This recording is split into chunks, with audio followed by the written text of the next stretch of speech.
Kami dari kelompok Internet of Things akan memberikan materi singkat seputar IoT atau yang disebut dengan Internet of Things. Sebelum masuk ke materinya, saya akan menjelaskan secara singkat apa itu Internet of Things. Apa itu Internet of Things? Internet of Things adalah sebuah teknologi yang memungkinkan benda-benda di sekitar kita bisa saling tersambungkan melalui jaringan internet. Internet of Things ditemukan oleh Kevin Ashton pada tahun 1999.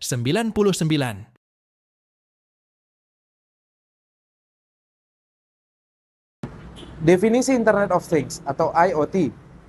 Internet of Things adalah sebuah konsep yang terhubung dengan perangkat sebagai media komunikasi berbasis internet. Dengan adanya IoT, seorang user dapat saling terhubung dan berkomunikasi untuk melakukan aktivitas tertentu, mencari, mengolah, dan mengirimkan informasi secara otomatis.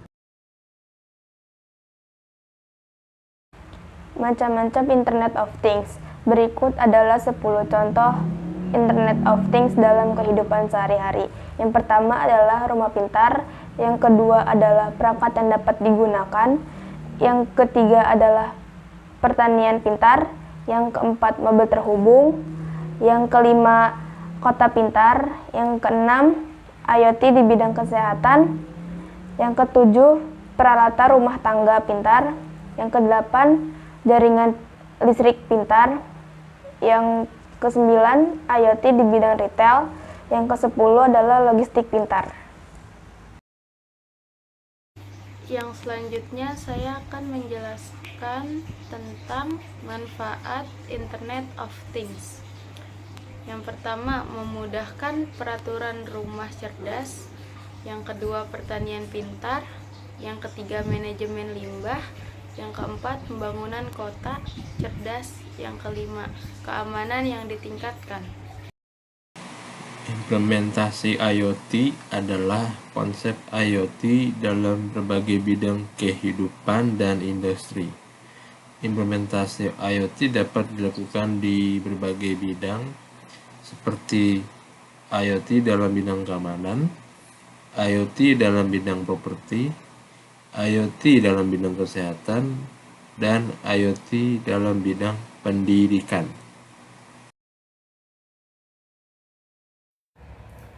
Cara kerja Internet of Things. Yang pertama, perangkat Internet of Things terhubung ke internet. Perangkat Internet of Things terhubung ke internet melalui jaringan nirkabel seperti Wi-Fi, Bluetooth, atau teknologi seluler. Yang kedua, perangkat mengumpulkan data. Perangkat Internet of Things dilengkapi dengan sensor yang dapat mengumpulkan data dari lingkungan sekitarnya, seperti suhu, kelembapan, gerakan, atau kualitas udara. Melalui sensor ini, data-data kemudian dikumpulkan. Ketiga, data dikirim ke cloud. Data yang dikumpulkan oleh perangkat Internet of Things dikirim ke cloud melalui koneksi internet untuk diproses dan dianalisis lebih lanjut. 4. Proses dan dianalisis. Data yang diterima oleh cloud kemudian diproses dan dianalisis oleh sistem yang terhubung ke perangkat Internet of Things.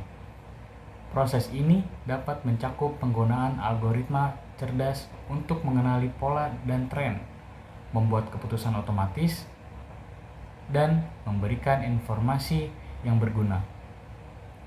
5. Output dihasilkan. Output atau informasi yang dihasilkan kemudian dikirim kembali ke perangkat Internet of Things atau perangkat lain yang terhubung ke sistem. Output ini dapat berupa tindakan otomatis, notifikasi, atau laporan yang disajikan dalam format yang mudah dipahami.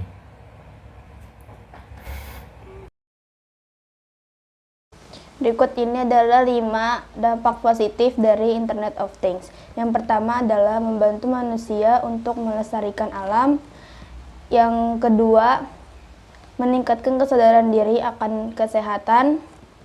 Yang ketiga, membantu meningkatkan produktivitas kerja dan keuntungan bisnis. Yang keempat, kenyamanan dan efisiensi. Yang kelima, keamanan dan keselamatan.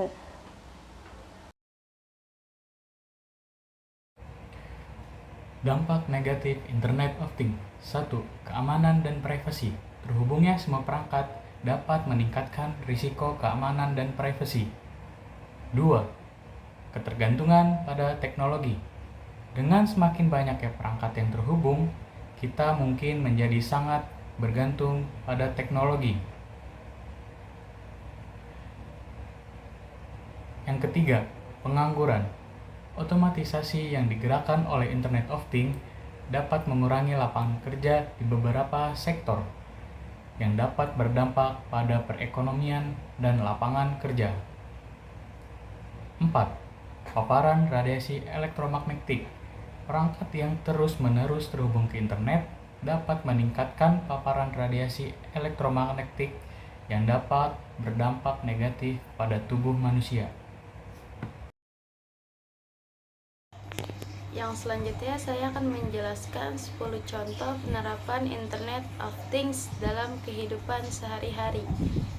Yang pertama itu ada smart home atau rumah pintar. Contohnya itu ada lampu pintar dan sistem keamanan pintar. Yang kedua itu smart mirror atau cermin pintar. Contohnya smart mirror di rumah, di mobil, dan di toko. Yang ketiga itu ada smart parkir, yang artinya parking pintar. Contohnya ada e-parkir, itu sistem pengelolaan retribusi parkir secara elektronik. Yang keempat itu ada smart security atau keamanan pintar. Contohnya kamera pintar, kunci pintar, dan bel pintu pintar. Yang kelima ada wearables device atau perangkat yang dapat dipakai. Contohnya ada smartwatch dan pelacak kebugaran. Yang keenam itu ada smart toll. Contohnya e-money memungkinkan pembayaran tol secara otomatis dan cepat. Yang ketujuh itu ada smartwatch. Contohnya smart TV, smart speaker, dan kendaraan terhubung. Yang ke-8 itu ada smart office, yaitu kantor pintar. Contohnya penggunaan aplikasi untuk memesan ruangan rapat secara online dan menggunakan QR code untuk memasuki ruangan rapat tersebut. Yang ke-9 ada smart library atau perpustakaan pintar. Contohnya sensor lingkungan, sistem navigasi, dan aplikasi mobile. Yang ke-10 ada smart bike atau sepeda pintar. Contohnya dilengkapi dengan GPS dan sensor lain yang tidak hanya melacak kegiatan bersepeda tetapi juga memberikan navigasi dan keamanan tambahan. Kesimpulan, Internet of Things adalah sebuah konsep yang menghubungkan perangkat melalui internet untuk meningkatkan komunikasi dan otomatisasi dalam berbagai aspek kehidupan sehari-hari. Penerapan IoT mencakup banyak bidang, mulai dari smart home, wearable devices, hingga pertanian pintar dan kota cerdas. Manfaat IoT meliputi kemudahan pengaturan perangkat, peningkatan efisiensi dalam pertanian, manajemen limbah, dan keamanan yang lebih baik. Namun, ada juga dampak negatif yang perlu diperhatikan, seperti masalah keamanan dan privasi, ketergantungan pada teknologi, serta potensi penggangguran akibat otomatisasi.